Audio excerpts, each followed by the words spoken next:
ઉત્તરાયણ ભાઈ એક ટાઈમ હતો કે જયારે ઉત્તરાયણ આવે ને એના અઠવાડિયા 2 અઠવાડિયા પહેલા જ ચીક્કી, તલ સાકરી, પછી મમરાના લાડુ આ બધું છે ને ઘરે બની જતું હતું.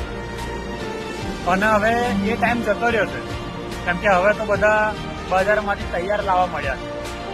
ભાઈ એક ટાઈમ હતો કે ઘરવાળાના બધા સગા સંબંધો ભેગા થઈને ઉંધિયું બનાવતા. ઉંધિયુંનું શાક, પૂરી બધું ધાબા પર લઈ જઈને બધા ભેગા મળીને ખાતા. પણ હવે એ ટાઈમ જતો રહ્યો છે.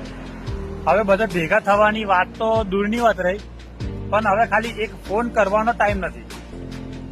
ભાઈ એક ટાઈમ હતો કે ઉત્તરાયણના આગલા દિવસે રાત્રે બધા પતંગોની કિન્યારો બાંધી દેતા હતા ઉત્સાહે, કેમ કે પતંગ ચગાવવાનું બહુ મન હતું.